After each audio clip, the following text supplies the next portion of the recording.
रिश्वत लेने के आरोप में पटवारी जो है वो सस्पेंड कर दिया है। नमस्कार, आप देख रहे हैं नियत टीवी और मैं नरेश चौधरी आपका हार्दिक स्वागत करता हूं। एक बड़ी खबर जो है वो मड ब्लॉक से आ रही है, जहां पर एक पटवारी ने रिश्वत ली और रिश्वत लेने के आरोप में एसडीएम मड राजीव खजूरिया ने उसे जो है वो निलंबित कर दिया, सस्पेंड कर दिया। कुछ लोगों ने आरोप लगाया था, शिकायतकर्ताओं ने शिकायत दी थी एसडीएम मड में कि उन्होंने कहा कि यहाँ पर एक पटवारी ने हमसे पैसे लिए हैं और हमारा काम भी नहीं कर रहा है। पूरी खबर आपको बताने की कोशिश करेंगे। मैं बता दूं कि ये मड ब्लॉक के गांव पंगोर की बात है। यहाँ पर एक पटवारी मोहम्मद मुश्ताक जो है वो वहाँ पर स्थित था और उसने 6 महीने पहले, जिस तरह से शिकायतकर्ताओं ने कहा कि 6 महीने पहले उनसे 75,000 रुपया लिया और उसके बावजूद भी जो है वो काम नहीं किया। और ये जो मामला है ये शीला देवी वाइफ ऑफ अपना अंग्रेज सिंह, ये जो है पंगोर की रहने वाली है और ये उनका जो है कहना है कि पटवारी ने उनसे 75,000 रुपया लिया। ये जुलाई की बात है, जुलाई अगस्त की बात है, लगभग 6 महीने पहले की बात है। पटवारी मोहम्मद मुश्ताक जो वहाँ पर स्थित था उनसे 75,000 रुपया लिया और उसके बावजूद भी काम नहीं कर रहा है। इनका कहना था कि मैंने अपनी बेटी की शादी की, ये शीला देवी का कहना है कि मैंने बेटी की शादी की और मैं कर्जे में थी, मुझे कुछ पैसे देने थे, इसी के चलते मुझे अपनी ज़मीन बेचनी थी। तो जब मैंने पटवारी से संपर्क किया, पटवारी से कहा मैंने कि मुझे कुछ अपनी जो लैंड है वो सेल आउट करनी है, बेचनी है, तो पटवारी ने उनसे पहले कहा कि आपको पहले वरासती जो है इंतकाल चढ़ाना होगा। तो जब उनसे उनकी बात हुई तो उन्होंने कहा कि आप मुझे वरासती इंतकाल चढ़ा दें। तो पटवारी का कहना था कि वरासती इंतकाल चढ़ाने के लिए 50,000 रुपया जो है वो फ़ीस देनी पड़ेगी। ये शीला देवी का कहना है। कुछ खबर जो है, खबर के बाद आपको एक रिकॉर्डिंग भी जो है वो सुनाएंगे, जिसमें आप पूरी बात जो है वो भी आपको पता चल जाएगी। तो जब पटवारी कहता है कि 50,000 रुपया जो है वरासती इंतकाल चढ़ाने का हमें जो है फ़ीस लगेगी, तो शीला देवी ने कहा कि मैंने कहीं ना कहीं से उठाकर 50,000 रुपया जो है वो पटवारी को दिया। और पटवारी ने जब अपना वरासती इंतकाल चढ़ा दिया तो उसके बाद शीला देवी ने कहा कि मुझे अब कुछ लैंड बेचनी है, मुझे उसका फ़र्द काट कर दे दे।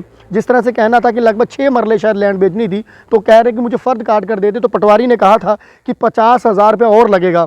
तो उसी के चलते शीला देवी का कहना है और उसका जवाई जो राजेश है उनका कहना था कि हम लोगों ने बड़ी मुश्किल से अरेंज करके 25,000 रुपया जो है वो पटवारी को दिया, यानी कि 50 पहले 25 बाद में। और पिछले 6 महीने से लगातार जो है हम पीछे घूम रहे थे और हमारा नंबर भी ब्लैक लिस्ट में डाल दिया। 75,000 लेने के बावजूद भी हमें जो है वो फ़र्द काट कर नहीं दिया। तो अब हम लोगों ने जिन लोगों के पैसे देने थे वो लोग हमें तंग कर रहे थे। हमने बड़ी कोशिश की पटवारी से संपर्क करने की, पर हमारा पटवारी से कोई संपर्क नहीं हो पा रहा था, क्योंकि उसने हमारे जो नंबर्स हैं जिससे हम कॉल किया करते थे पटवारी को, उसने वो ब्लैक लिस्ट में डाल दिए थे। ये भी उनका कहना था। तो जब वो बड़े परेशान हो गए, पटवारी से उनको फ़र्द नहीं मिल रहा था, ज़मीन उनकी सेल आउट नहीं हो रही थी, और जो कर्जा जिन लोगों का देना था, जिन लोगों के पैसे देने थे, क्योंकि उन्होंने बेटी की शादी की थी शीला देवी ने। वो कहा जाता है कि शीला देवी के पति की भी लगभग 1.5 साल पहले जो है वो मौत हो गई। एक विधवा औरत थी, वो जगह जगह भटकती थी, हमेशा से अपने जवाई को अपने साथ रखती थी, उसके लिए वो कभी इधर दौड़ती थी कभी इधर दौड़ती थी, पर पटवारी से उनका कोई संपर्क नहीं हो रहा था। और अंततः पटवारी ने ये कह दिया कि आपके जो शरीक हैं, जो आपके कुछ और जो रिश्तेदार हैं, उनकी तरफ से जो है हमें जो है एक एप्लीकेशन दी गई है, इसीलिए मैं आपको जो फ़र्द है वो काट कर नहीं दे रहा हूं।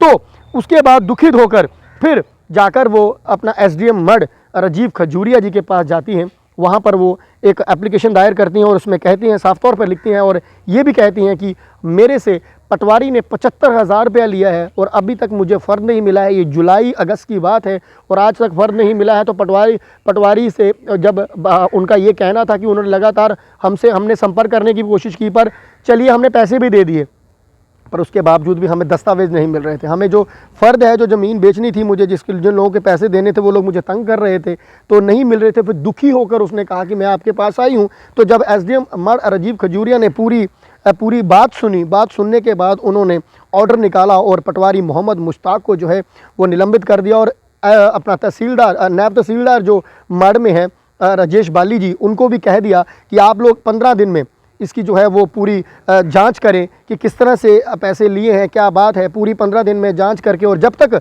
जांच होती है तब तक पटवारी मोहम्मद मुश्ताक जो है वो मड तहसील में जो है उसे वहाँ पर लगा दिया है कि तब तक आप मड तहसील में रहोगे, आप बाहर नहीं जाओगे। और सबसे बड़ी बात ये देखने वाली है कि पटवारियों के चलते लगातार लोगों की शिकायतें आती हैं, पर कोई भी लोग सामने होकर नहीं आता। और ये शीला देवी विधवा औरत इतनी परेशान हो गई थी कि इसने दुखद अंत में जाकर एसडीएम मड राजीव खजूरिया जी से मुलाकात की। और हम देखते हैं कि एसडीएम मड राजीव खजूरिया जी जो है वो जिस तरह से वो काम कर रहे हैं, जिस तरह से उनकी एक्टिविटीज़ है, हमने पिछले दिनों भी देखा जिस तरह से जीडी मेले में भी उन्होंने जो है बड़ा अच्छा एक मेला करवाया। तो उसी के चलते इस बार जो उन्होंने ये काम किया है, उन्होंने ये किया है कि रिश्वत लेने के आरोप में एक पटवारी को निलंबित कर दिया है और साथ में ही जांच के लिए एक नायब तहसीलदार जी को जो है वो कहा है कि 15 दिन में इनकी रिपोर्ट दर्ज की जाए कि किस तरह से ये सारी कार्रवाई हुई है। अब मैं आपको ये जो पूरी बात हुई है, जो इनकी शीला देवी के जो जवाई हैं राजेश जी, ये उनके पिताजी हैं जिन्होंने कहा कि मेरे भी सामने जो है वो सारे पैसे दिए गए हैं। और शीला देवी के जो जवाई राजेश है उन्होंने भी कहा हमें। पूरी बात क्या हुई थी इनके साथ, मतलब वजह क्या हुई थी इनके साथ? वजह ये हुई थी सर कि कहीं इस पटवारी ने बोला था वो उनके घर वाले की डेथ हो गई थी ना। किनके घर वाले की डेथ हुई थी? जो शीला देवी है ना। अच्छा अच्छा अच्छा। शीला देवी के घर वाले की डेथ हो गई थी, तो उसके बाद उन्होंने फौकी इंतकाल करवाना था। अच्छा, जो वो मतलब विरासती इंतकाल होता है जो? हाँ, विरासत की क्या इंतकाल वो करवाना था। अच्छा। तो इस पटवारी ने कहीं बोला हो जाएगा, इधर फीस लगती है तो और आजाद उन्होंने दे दिया 50,000 रुपया। अच्छा, उन्होंने कहा कि विरासती इंतकाल करने की पटवारी ने बोला 50,000 फीस लगती है। फीस लगेगी, आपको रसीद मिलेगी। अच्छा, उन्होंने बोला कि 50,000 फीस लगती है और रसीद मिल जाएगी, पटवारी ने बोला? हाँ हाँ। ये पटवारी वही जो अपना पंगोर का मुश्ताक? जी जी जी। अच्छा, फिर? तो बाद में फिर इसने कहीं उसने सोचा मुझे कर्जा वर्जा हो गया शादी के बाद, तो आप एक बात करो, मैंने कोई 4-5 मरले जगह बेचनी है किसी को, तो मुझे फर्ज काट के दे दो। अच्छा, जब उन्होंने बोला कि विरासती इंतकाल चढ़ा दो, आप 50,000 रुपया दे दिया? हाँ, तो बाद में बोला चढ़ गया जी। ये 50,000 रुपया जो दिया था अपना राजेश ने दिया था 50,000 रुपये? ये राजेश भी वहीं पर था, उस वक्त मैं भी वहीं पर था। अच्छा, आपके सामने 50,000 रुपया दिया? हम वहीं थे। तो 50,000 रुपया मैं किस चीज का दिया इसको? आप राजेश के पापा बोल रहे हैं? आप राजेश के पापा हो ना या ससुर हो?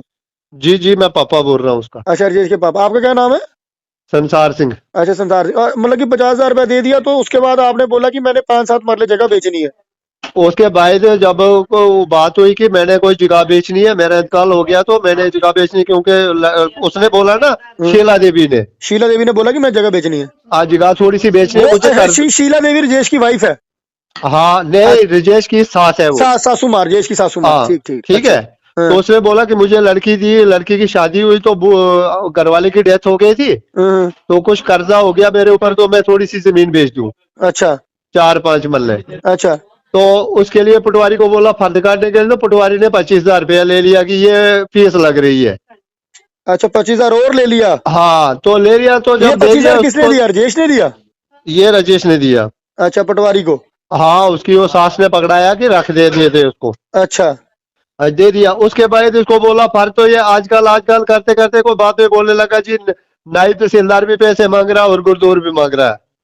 अच्छा, नायब तहसीलदार मांग रहा है, गुरदौर पैसे और दो? हाँ, फिर जब ये बात हुई तो तब ये गया दफ्तर में सुबह, तो ये हमारे नंबर जो ब्लैक लिस्ट में डाल गया था पटवारी। अच्छा, पटवारी ने नंबर ब्लैक लिस्ट में डाल दिए थे। मैंने भी पूछा था 1-2 बार कि ये आपने ऐसा क्यों किया, आप ठीक तरीके से काम करो। अच्छा।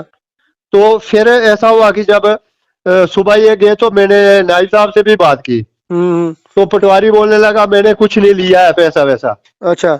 जब ये बात हुई तो मैंने नायब साहब को बोला कि इसने हमारे गवाही के सामने पैसे पकड़े हैं, तो हमें नहीं पता भाई जम्मू का कि जम्मू में क्या क्या क्या हो रहा है, कौन सी फीस लग रही है, कौन सा ये डिजिटल जमाना है जहाँ इतनी फीस बढ़ रही है हमें। तो नायब साहब ने बोला, मैंने सीधा लड़के को बोला कि आप सीधी जाए SDM के पास जाओ। अच्छा। वहाँ एप्लीकेशन दो, एक LG के लिए रेफर करो, एक DIBCOM को एप्लीकेशन दे दो। अच्छा, नायब साहब ने बोला? नहीं, ये तो मैंने खुद बोला था। अच्छा, आपने अपनी मर्जी से। अच्छा। अच्छा। उसके कोई मदद वाला है, कोई विधवा हो गई है। अच्छा, वो विधवा है? तो विधवा है, तो अब उसका कोई देखभाल वाला भी नहीं है।